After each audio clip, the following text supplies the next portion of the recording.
Good evening, ladies and gentlemen, and welcome to the Stephanie Stevens Show. Today, I have on my show two fantastic individuals, a couple, a married couple from the LGBTQ two-spirit pronoun community.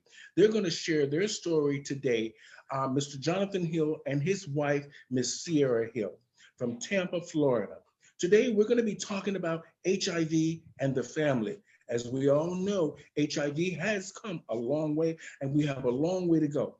But the show is not just focused on HIV, it's focused on the family and where do we go from here and where we are now with everything. So I just want to say thank you guys so much for being on the show. Welcome to the show, Sierra Hill and Mr. Jonathan Hill. Thank Thank you for you. having us. You're welcome. Now, the reason I wanted you on the show today is because I thought that you had an amazing story. I like the fact that you had a love story and the fact that you've been together 5 years and the fact that you, Jonathan, were tested HIV positive. And somewhere along the line, you guys found love, found an understanding of the condition that you were actually going through and the fact that Sierra stuck by you. So Yeah. I think that that can really educate others because we don't talk about this much now with the advancement of HIV medications and and therapies. So I just want to say welcome to the show today. Merry Christmas and happy holidays. Merry Same Christmas, to happy you. holidays. Yes, happy holidays. Merry Christmas.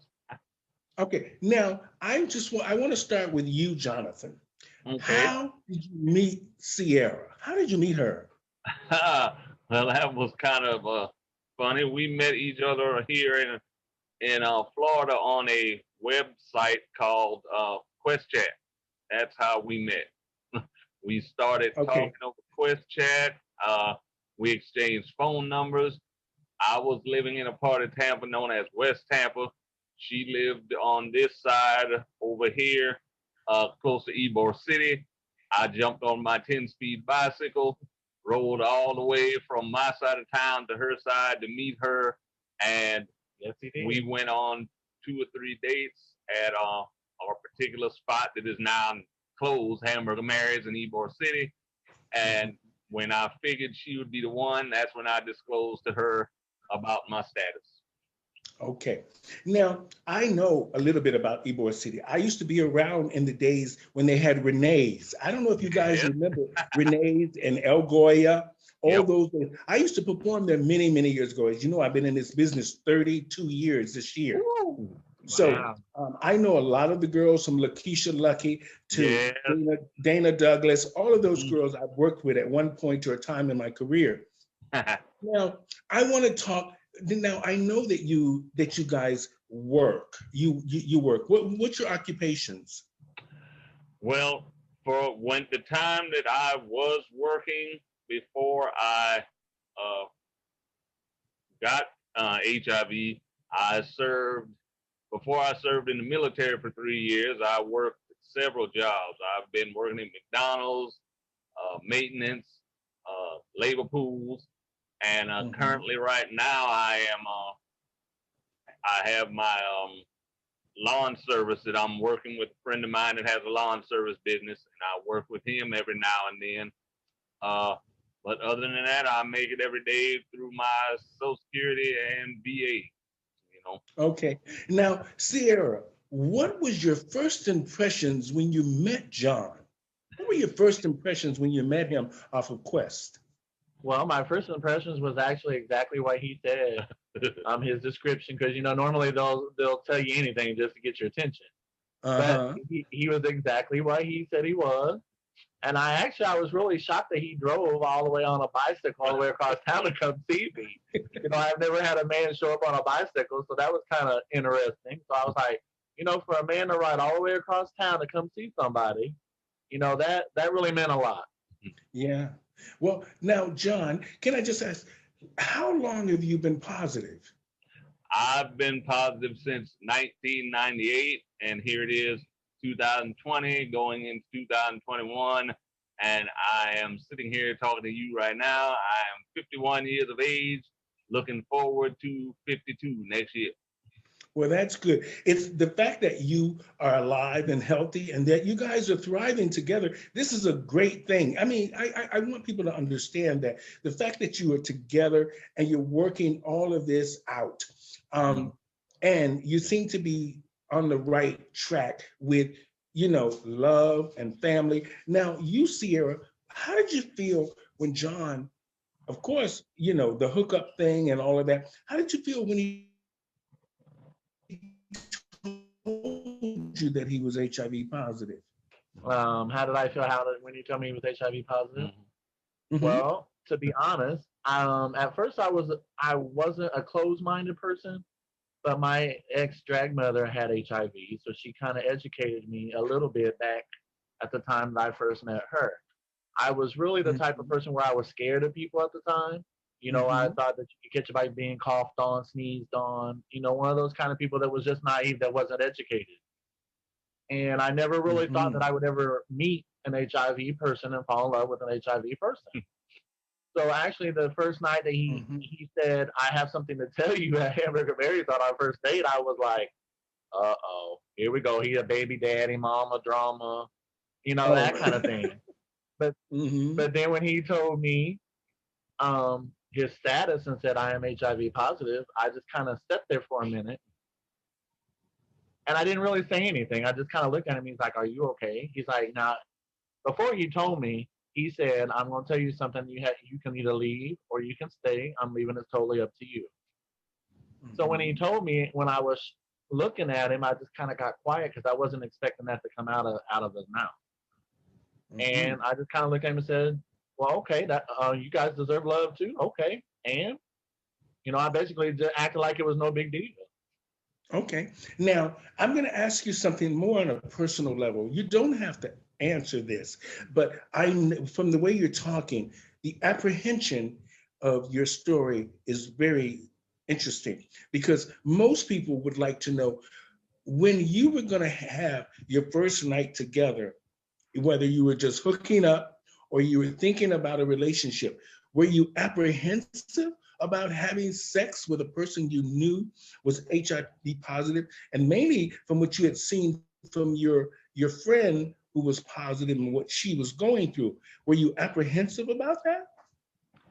Actually, he told me after we met for the first time.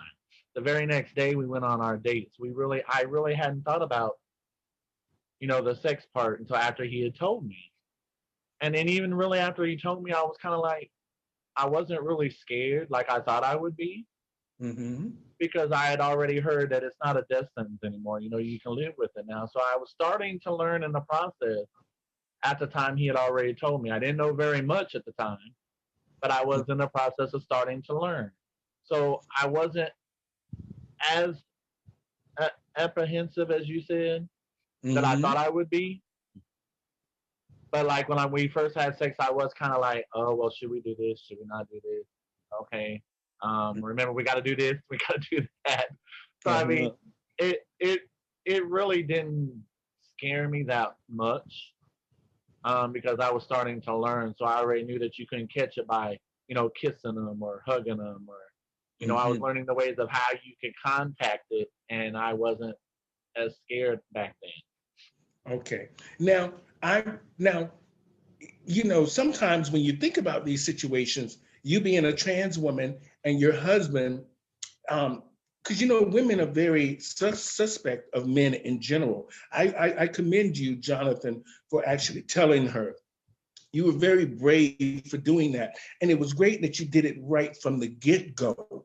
This Right. so she could make up her own mind whether or not she wanted to be with you as an individual with what you were going through, because that is a lot. When you think about it, it's almost like saying baby mama drama. If you're going out and with somebody that is married or was married or in a relationship and they have a child and you end up falling in love with them, here comes the drama. And HIV is just as concerning as that. Now, I like the fact that you supported him. I like the fact that you were aware, let's take precautions. yeah, I kind of like you. I'm kind of nervous, and we're gonna walk through this. That's amazing. Now we don't hear a lot of that from younger people today. It's great that I'm sitting here talking to two individuals that are mature enough so we can help educate the young children that they need to use condoms and protections, and they need Yeah. to talk to each other about what they're going through, whether it's mental illness or whether it's HIV or whatever the situation is. So this way we all know how to handle the situation we're getting into. I Right. like the fact that, Jonathan, you were brave enough to do that. And I take my wig off to you for that. I take my wig off to you for that. Now, Okay. so after 5 years of being together, are you guys happy?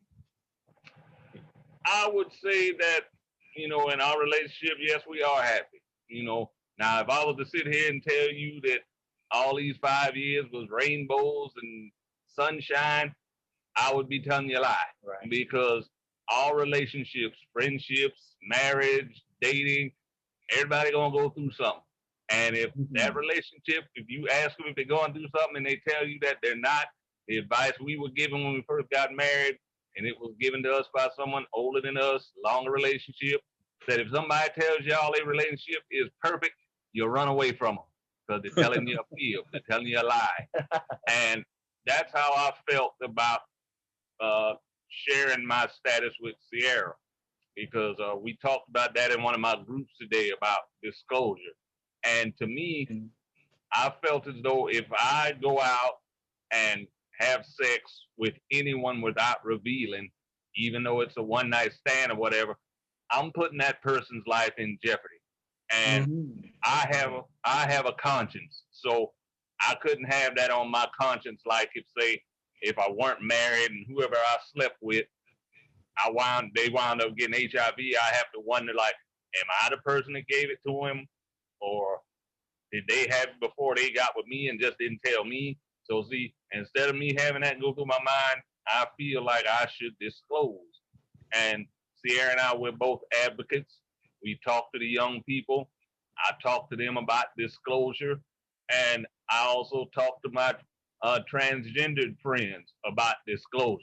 I mean, it's a scary thing, but to me, I've always felt that if you want to sleep with somebody, trans, straight, gay, whoever, let them know who you are, what's going on.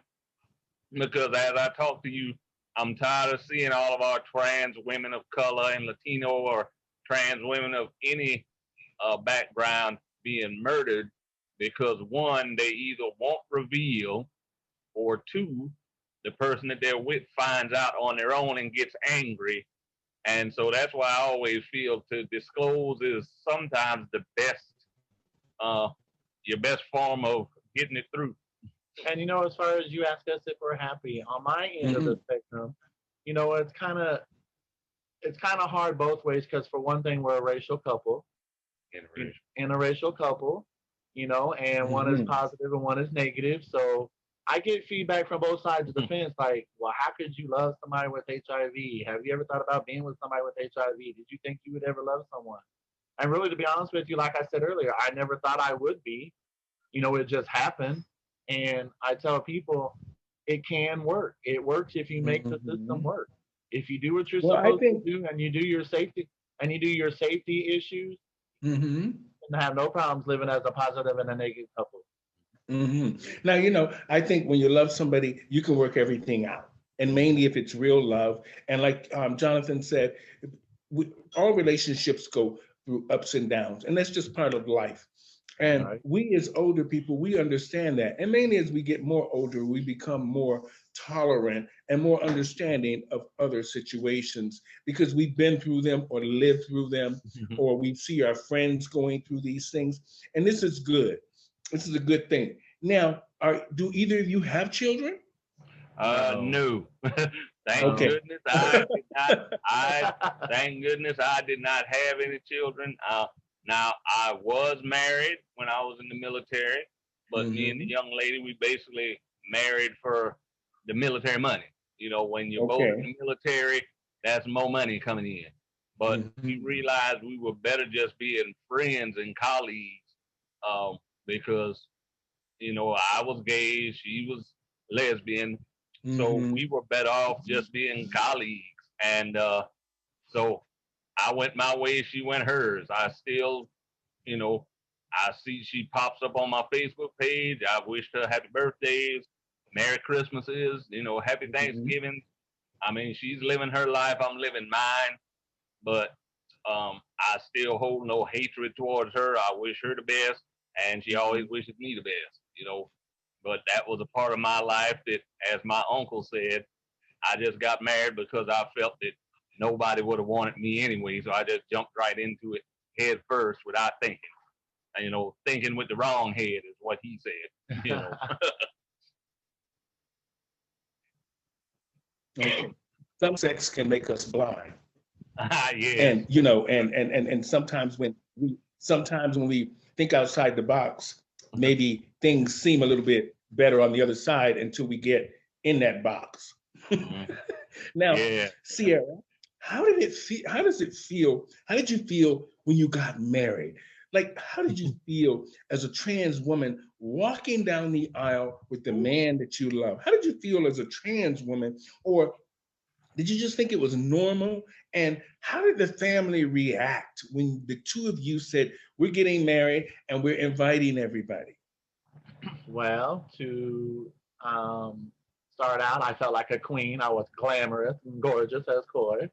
Okay. On my wedding day. My family is kind of a different story because my mom and dad don't really know we're married yet. They know we live together, but they do not know we're officially legally married yet. So they don't really know that they have a black son-in-law. And my dad, one of the reasons why I didn't really say nothing is because when I was growing up, my dad was very prejudiced.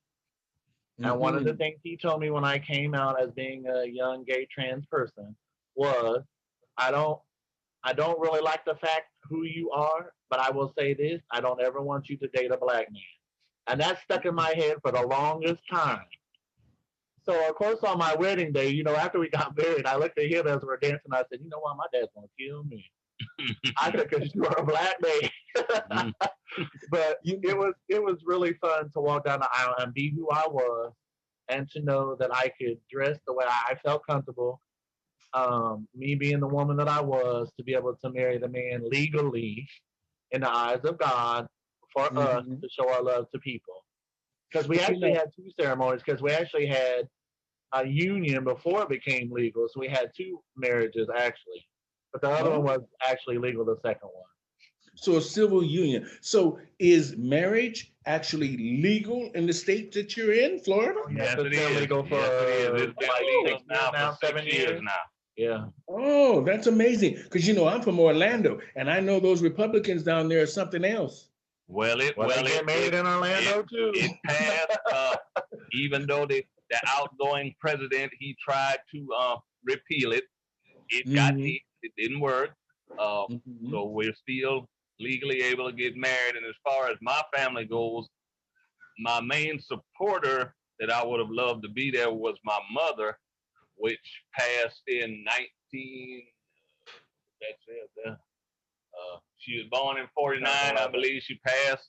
She's been gone now since 2011. And then my sibling sister that was born in 71, she was totally against it. She's totally against the lifestyle. She came at me with I'm trying to do the right thing. I'm reading the Bible, and she tried the Bible bush. So I just cut her off. I went, hey, our church has the same Bible. I would like for you to be there, but if not, I understand. But when we married the first time, the civil union, she was still alive, wasn't she?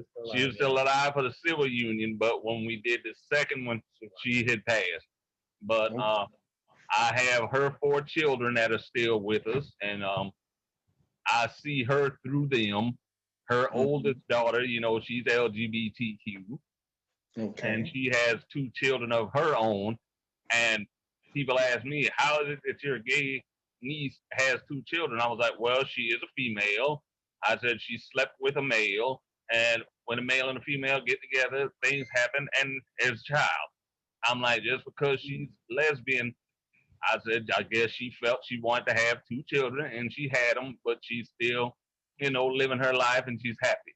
And Well, I'm happy for her. well, that's the good thing, Jonathan. Once people make up their minds and become comfortable in their own skin, it's great that people are happy. And this is what I see with the two of you. Like, even though you said you guys have ups and downs, that's in every relationship, and we understand that.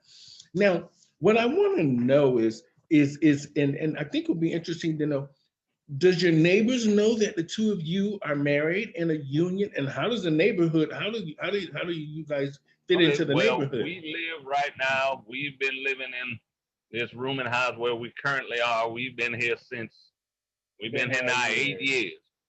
And we've had several different next door neighbors next to our room. We usually get along well when it's just a one person, either be male or female. When there's single people, they get along with us, they have no problem.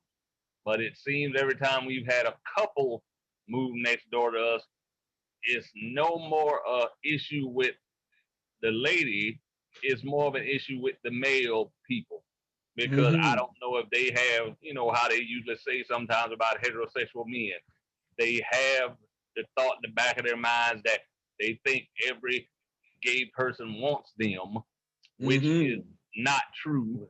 Or they have this feeling that they want to be with a male but don't know how to approach them.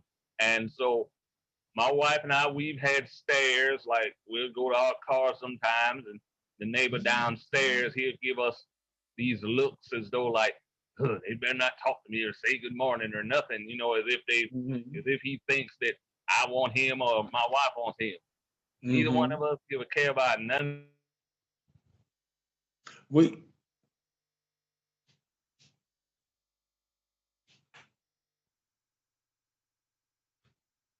I know.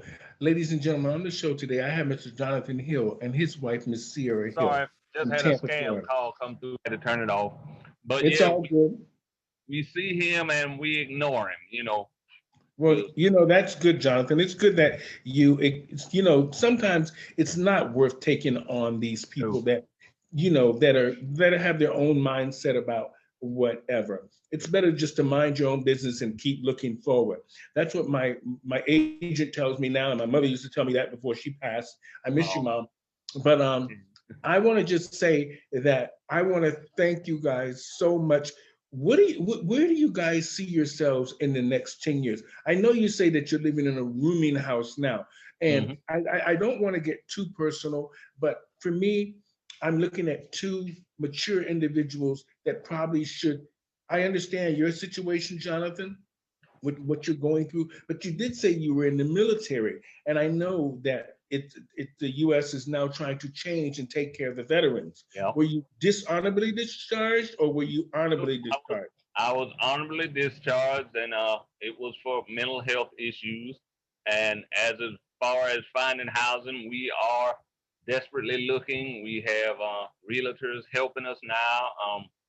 I have an organization known as Metro that let me know something about a hopper list coming up for the next year that they are possibly letting me know a little more on that. So we're leaving it in God's hands.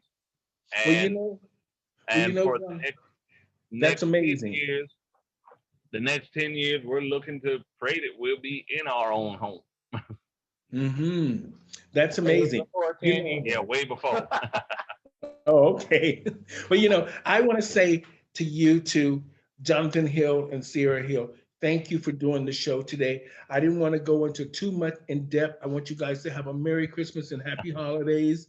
And you guys did great today. And I want to say thank you. And I think we've learned a lot from just listening to your story. And it's good for our community. And mainly a lot of the people that I live around and that are a part of our community, they need to hear your story. Because you've inspired, you're very inspiring, you're very understanding, and you're very direct. And that's what I like. And this is thank you for having us as well. Merry Christmas to you too. Thank you for happy holidays. Merry Christmas, Happy Holidays, Happy Hanukkah, all those. Merry Christmas, everyone. Yeah, Merry Christmas.